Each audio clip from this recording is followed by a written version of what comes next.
얘들아 안녕. 아주 할렐루야 할머니야.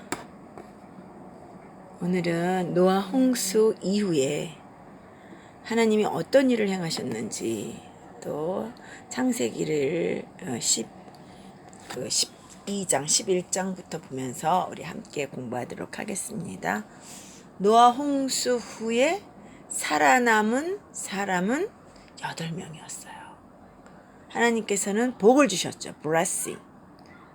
창세기 9장 7절에 보면 생육하고 번성하여 땅에 가득하여라. 결국 하나님께서 복을 주셨어요. 창세기 9장 7절입니다. 여러분들 한번 확인해 보시면 여기 나와 있어요.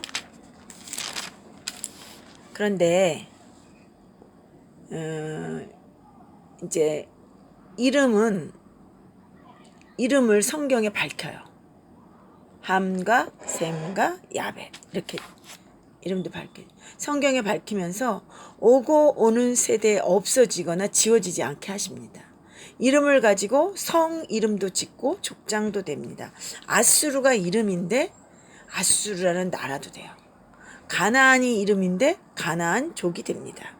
그렇죠? 이름을 가지고 하나님은 그 이름이 없어지지 않도록 성이나 강 이름이나 또 나라 민족 이름이나를 세우게 됩니다. 그래서 성 이름, 가인의 아들이 에녹인데요.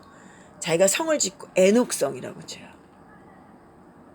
하여튼 전 세계적으로 흩어지지만 생육하고 번성하여 충만해집니다. 창세기 10장 8절에 보면요. 구스가 또 니므롯을 낳았으니 그는 세상의 첫 용사라. 니므롯, 세상의 용사. 그가 그 땅에서 아수르로 나아가 니느웨와 르호보딜과 길라와 및 니느웨와 갈라 사이에 레센을 건설하였으니 이는 큰 성읍이라. 사실 이제 창세기 10장을 넘어가면 31절부터는요. 셈의 후손이 나와요. 셈의 후손. 이들은 셈의 자손이니 그 족속과 언어와 지방과 나라대로였더라. 셈의 자손도 이게 노아의 자손이에요. 하나님의 백성입니다. 우리가 함과 야벳도 있지만 하나님이 셈의 자손으로 하나님의 백성을 삼으십니다. 그래서 그 셈의 자손이 데라로 이어지고 데라가 아브라함까지 이어지죠. 창세기 11장 25절에 보면 데라는 70세의 아브람과 나홀과 하란을 낳았더라. 이렇게 나와 있습니다. 이때부터 다시 8명밖에 살아남지 않았음에도 불구하고 번성해서 다시 또 두 계열로 나눠져요. 아브라함과 니므롯. 니므롯 다음에 바벨탑 사건이 생겨요. 그 다음에는 바벨론 제국이 생깁니다. 그래서 하나님께서는 12장 1절에 아브라함을 부르셔서 이스라엘 나라를 만드십니다. 사실 10장 8절에 나오는 니므롯도요. 노아의 증손자예요. 근데 창세기 11장에 보면 온 땅에 언어가 하나요 말이 하나였더라. 이에 그들이 동방으로 옮기다가 시날 평지를 만나 거기 거류하며 그들은 누구예요? 그들이 하나님이 아니에요. 주어가 바뀌어요. 동방으로 옮기다가 시날 평지를 만나 바벨탑을 짓는데요. 홍수 사건을 알고 있잖아요. 증손자니까 벽돌로 짓습니다. 역청으로 칠합니다. 홍수에 대비하는 거죠. 자, 이렇게 말합니다. 11장 4절에 성읍과 탑을 건설하여 그 탑 꼭대기 하늘에 닿게 하며 우리 이름을 내고 온 지면에 흩어짐을 면하자. 지금 온 지면에 누구 이름을 내고? 하나님 이름이 아닌 우리 이름을 내죠. 우리라는 하나님의 이름을 내고 정복하라고 흩어지게 하셨는데 흩어지지 말자, 우리 이름을 내자, 이렇게 되는 거야. 내 밑으로 모여라, 공동체로 살아간다, 내가 왕이다. 그 하나님께서 건설을 못하게 하시죠. 바벨탑 건설 못합니다. 12장 1절 내가 여호와께서, 이게 이제 주어가 바뀌어요. 여호와께서 아브라함에게 이르시되 너는 너의 친척 고향과 친척과 아버지의 집을 떠나 내가 내게 보여줄 땅으로 가라. 2절 내가 너로 큰 민족을 이루고 내가 내게 복을 주어 내 이름을 장대하게 하리니 너는 복이 될지라. 이 두 계열이 등장하는 거예요. 하나님의 나라 백성의 계열과, 그래서 성경은요 선악과 이후에 두 계열, 노아 홍수 이후에도 다시 두 계열. 그래서 선악과는 세상 나라와 하나님 나라 두 계열의 이야기구나. 사실 국가의 요소 중에 주권이라는 요소가 굉장히 중요한데요. 주권이 하나님께 있으면 하나님의 나라고요. 세상에 있으면 세상 나라예요. 자, 우리나라가 그때 그 식민지 때, 일본 식민지 때 주권이 없었어요. 땅도 있었고 국민도 있었지만 주권이 없으니까 일본 나라의 식민지가 됐잖아요. 니무롯이라는 그 사람으로부터 우리가, 그들이 나라를 만들고 내 밑에 모여 내 통치를 받아, 이런 거예요. 그래서 세상에 니무롯 계열이 생깁니다. 창세기 12장이라는 딱 전망대에 올라가면 두 계열이 보여야 돼요. 아, 성경은 두 계열의 이야기구나. 가인 계열이 나라를 만들고 정복하고 통치하고, 하나님의 백성이 하나님 나라를 어떻게 만들어지는지 볼 수 있어야 돼요. 인류 일반 역사, 바벨론이라는 이름으로 만들어지고 이어지고, 하나님은 이스라엘 나라를 세우시고 국사를 시작하십니다. 성경이 말하죠. 복이란 내가 내게 보여줄 땅으로 가라. 내 이름을 창대하게 되고 너는 복이 될지라. 그래. 복이랍니다. 12장에 나오는 복은요, 하나님 나라의 백성이 되는 거예요. 하나님 나라의 백성. 여러분, 하나님 나라의 백성이 되는 게 복입니다. 하나님 나라의 국민이 되는 게 복이에요. 그래서 우리는 복 있는 자입니다. 복 있는 자는 심령이 가난한 자는 복이 있나니. 우리는 하나님 나라의 백성이에요. 이스라엘의 그 건립의 의의가 뭐냐면 모든 민족에게 복을 나누어 주라는 거예요. 너로 인하여 모든 민족이 복을 받게 된다, 이 말이죠. 아브라함처럼 순종해서 복을 받아야지가 아니라, 아브라함에게 하나님이 왜 땅을 주셨는지, 왜 후손을 약속하셨는지, 왜 민족을 약속하셨는지, 너로 인하여 모든 민족이 복을 얻게 된다. 하나님 나라 백성은, 하나님 나라의 백성이 된다는 것은 운동성과 방향성이 있어요. 이게 멈춰 서는 게 아니에요. 아브라함, 이어서 이삭, 야곱, 그들이 다 거짓말해요. 그래서 그러면 안 돼요.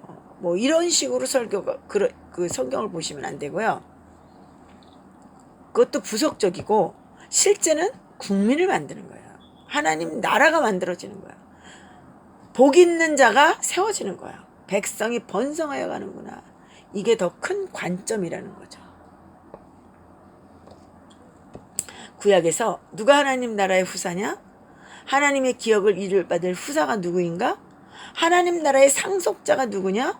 누가 하나님 나라를 만들어 가느냐? 이 의문이 신약에서는 누가 구원받느냐? 누가 영생을 얻느냐? 누가 거듭나느냐? 이런 표현이 다 같은 표현이에요. 이게 다 하나님 나라의 국민이라는 거야. 국민. 하나님. 누가 하나님 나라에 들어가는가? 누가 구원받는가? 누가 영생의 영원한 생명을 얻는가? 하나님의 주권이에요. 하나님의 왕이세요.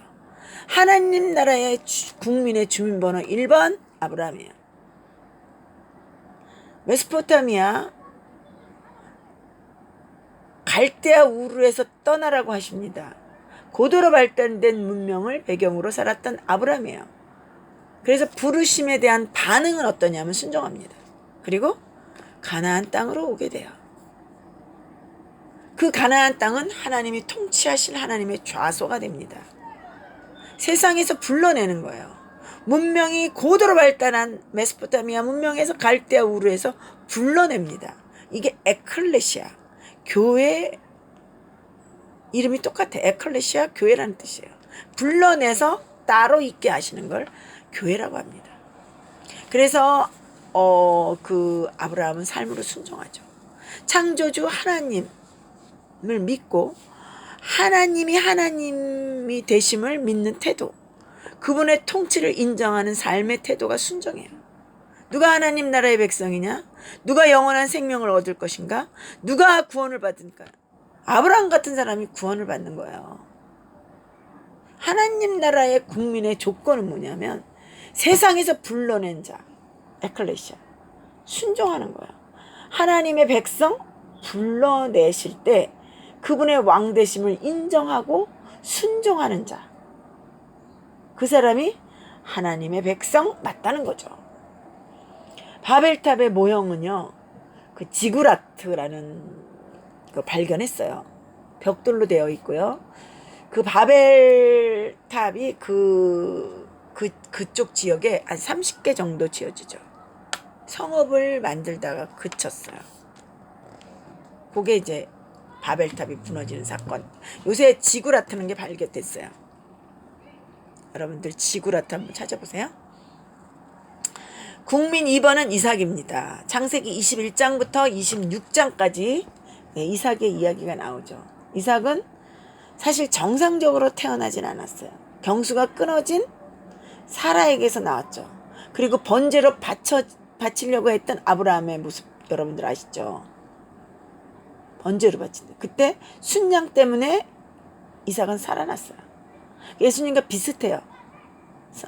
동정녀 마리아에게서 태어났고 십자가에서 죽으신 것 비슷하죠. 자, 그럼 3번은 누구일까요? 야곱입니다. 주민번호 3번. 에서와 야곱이 똑같은 환경에서 태어났어요. 누가 하나님 나라의 유업을 이을 것인가? 그냥 이유가 없어요. 야곱이에요. 같은 조건에서 태어났지만 쌍둥이지만 왜 야곱을 택했을까? 이유 없습니다. 이걸 성경에서는 은혜라고 합니다. 은혜. 하나님의 절대 주권이죠. 은혜예요.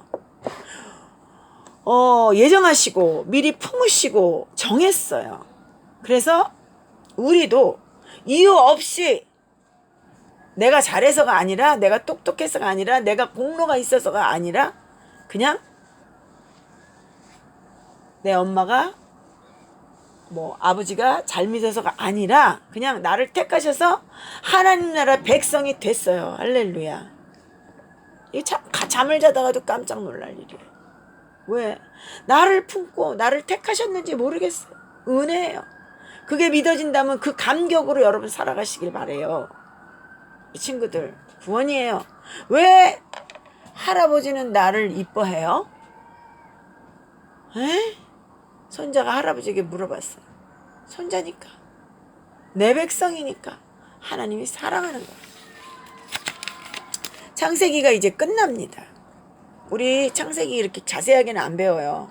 창세기가 이제 끝나는데요. 야곱의 식구가 70명이 돼요. 요셉을 통해서 국무총리가 됐잖아요. 이집트에서 바로 왕 밑에서. 이제 이민 갑니다. 요 같은 시기에 욥기도 발생을 해요. 욥기가 아브라함 시대에 발생한 책입니다. 스토리책이죠. 하나님의 자녀가 가지고 있어야 할 덕목이 뭐냐? 방향성입니다. 방향성. 그리고 운동성이에요. 운동성은 뭐냐 하면요, 더 거룩해지고, 더 사랑하고, 더 온유하여지고, 더 겸손해지는 게 운동성이에요. 그래서 밖으로 나가는 방향성. 우리가 하나님의 왕되심을 선포하는 거예요. 방향성을 가지고. 내가 운동성이 있어. 거룩하여지고, 사랑하여지고, 더 온유하여지고, 겸손하여져서 하나님의 왕되심을 선포하면서 나가는 것. 이게 운동성과 방향성이에요. 이제 이 아브라함과 이삭과 야곱의 이야기, 요셉까지의 이야기를 마치고 창세기가 끝나죠. 70명이 예, 애굽으로 이민 가는 장면까지가 있습니다. 자, 우리 여러분 다음 시간에 출애굽기 기대해 주세요. 출애굽기 너무너무 재밌어요. 기대해 주세요. 할렐루야.